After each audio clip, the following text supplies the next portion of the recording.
I intend to focus at this time on the plan proposed by President Trump. I read the fine print throughout the night. It takes time to read this document. It's a serious document.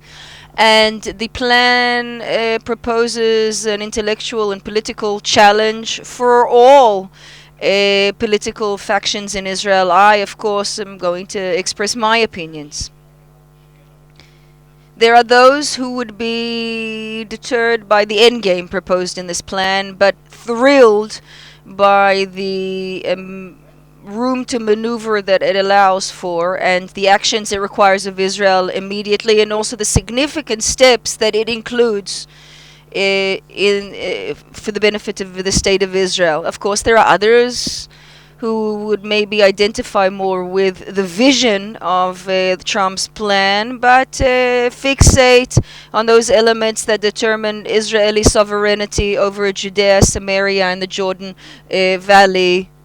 This is a comprehensive and serious document. Obviously, a lot of work and thought has gone into the various aspects of this document in terms of state, military, economy, and so forth. And this is the new reference point for the political and economic system. In terms of Israel, there is no doubt that the proposed plan is so much better than those proposed by previous administrations, and also this is the consensus that's been consolidated in the international community in regards to the clauses that relate to an arrangement of peace and a settlement finally of the Israeli and Palestinian conflict. And I'm going to touch on these points one by one. Adopting the Israeli narrative is clear in the basic assumptions and a few other points of the document. The Jewish settlements are not a barrier to peace. A peace plan or peace agreement doesn't have to involve taking people out of their homes and moving them. The conceptual shift in regards to the Jewish settlements, we've seen it before. That was a very important milestone. We heard that from Mr. Pompeo several months ago.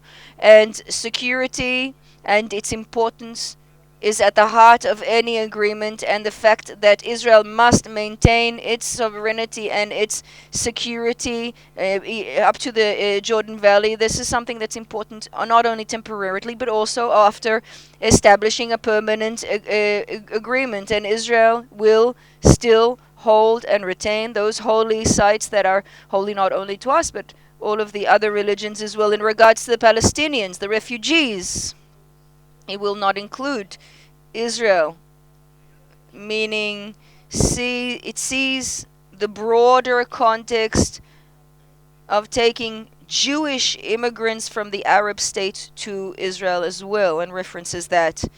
And concurrent with adopting the Israel view on several other things, this plan also works with Israeli interests, specifically if we compare it to proposals of Clinton from the year 2000 on. So security, the Jewish settlements, the refugees, Jerusalem. I'm specifically referring you right now to the area of holy sites, and most particularly security and the Jewish settlements, even more than we're talking about borders and boundaries. A third point, which is very important, support and providing American legitimacy to Israeli sovereignty over Jewish settlements in Judea and Samaria and other areas in Judea and Samaria. 52 years or more than 52 years now after the Six-Day War, this is a critical point that must be settled. And I want to talk about the vitality and the importance of normalization of Jewish life in Judea and Samaria, where now there's about 500,000 people there already. So the same solutions that were relevant when the settlement included only a couple of thousand certainly can't be relevant today to 500,000. And this is a very important step. And at this particular time, also in order to deal with the opposing view, which is seen, among other things, in the International Criminal Court in Hague and its decision that was made published just recently. And in this regard, this plan proposed by Trump is an opportunity. And I can tell you that even a friendly administration like the Reagan administration at the end in 1981 was very much opposed to a Jewish law enforced in Judea and Samaria. So this state reality and military reality and political reality are dynamic. They change very much. And so at this point, I would call for broad support among almost everybody and everyone in the Israeli political spectrum that can come together to support this plan. And therefore, it is important to make an immediate decision on Israeli sovereignty in these territories, and I certainly support the Prime Minister's decision in this matter. I supported the Jewish settlements in Judea and Samaria and the Jordan Valley, and I've done so in all of the various ministerial and public positions that I've held throughout my career. This is a victory for the settlement movement, and when they reach that point of critical mass on the ground, this impacts political decisions, state decisions, and this is really a confirmation of the old Zionist vision that without settlement at this scope, we would be in a completely different state of affairs in regards to our ability to maintain these areas, these territories that are so vital to our security. Finally, fourth and final point, or fourth achievement, years of constant movement, also in terms of the stances and attitude of the international community, but also here in Israel, in regards to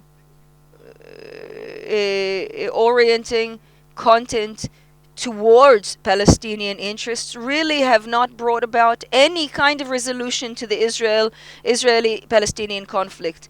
In this plan, at least, there is the potential to clarify to the Palestinians that the time, that their stubbornness is not working in their favor. Not the very generous proposals that were submitted to the Palestinians in the past, and not the current proposal. None of these things and the refusal for them can be given lightly. They have a price to carry if you keep on refusing these proposals. And there are people who think like me. Prime Minister Netanyahu really deserves the credit for pushing that pendulum in the other direction, and this is really a deep expression of my appreciation for this unprecedented move of President Trump and his administration. And there's no doubt that the personal relationship of the Prime Minister with President Trump and his administration certainly impacted to a great degree the formulation of this document, and we can see this even when we are prior to elections. We know that these things will be said even from our political opponents. However, this change in the dynamic has yet to change the paradigm. If you believe in the two-state solution, this paradigm is based on the following ideas: that the solution to the conflict would include the two-state, that there would be two nation-states here, and that this solution would be through a dramatic concession of Israel on the majority of territories in Judea and Samaria. And as the plan proposes, I quote, "Any realistic peace plan would require of Israel to cede territories in a significant way that would give the Palestinians a sustainable, viable state and would meet their legitimate demands." Meaning this burden is still on our shoulders, even if it is conditioned with conditions that in current reality probably seem unfeasible. The Giora Island, in his book Can't Fall Asleep at Night, he reviews the history of Israel from the days of Camp David onwards. And he talks about the Palestinian problem and Israel trying to deal with the Palestinian problem without trying to share the problem with our neighbors, with Egypt, with Jordan, and so forth. Island writes that the Palestinian problem, being only Israel's problem, has brought Israel to almost impossible situation. And in this regard, we stay within the bounds of that same mentality. This plan talks about a realistic two-state solution. It proposes a very high standard of conditions that the Palestinians must meet in order to move forward and progress towards a state of their own. I don't see them actually doing this in the current climate. And in addition to the restrictions of Palestinian sovereignty, there's most particularly in areas of security. But the real question is it even realistic to assume that a sustainable, viable Palestinian state can be established here next to Israel? And in the plan, it says that this area cannot take another failing state. And I agree with that statement. And it's certainly a conclusion that must be drawn after the Arab Spring and its repercussions. But any realistic analysis of the reality, the conditions, shows, at least in my opinion, that if a Palestinian state is established, it will be a failing state. It will not be sustainable, and it will be detrimental to peace and stability and security in the region. And in the meetings that I've held with Ambassador Friedman in the last year, I have tried to convince people of this point, to avoid the same mistakes that were made in the past, because I believe the two-state solution is an illusion. This was something that was raised during the Fin talks and up until the statements of Prime Minister Barak and then Prime Minister Olmert, and it failed. All of these things have failed time after time, and not incidentally. Now, over 8 decades of failure. A Palestinian state over the majority of territories of Judea and Samaria, with Jewish towns that are closed enclaves, giving vast territories of the Negev. This is not part of my vision or of the national camp. It wasn't in the past, and it's not right now. If you feel joy and elation at the idea of Israeli sovereignty of these territories, there's also a warning here. Many of the areas in Judea and Samaria are not supposed to be in our hands, and so this complexity exists.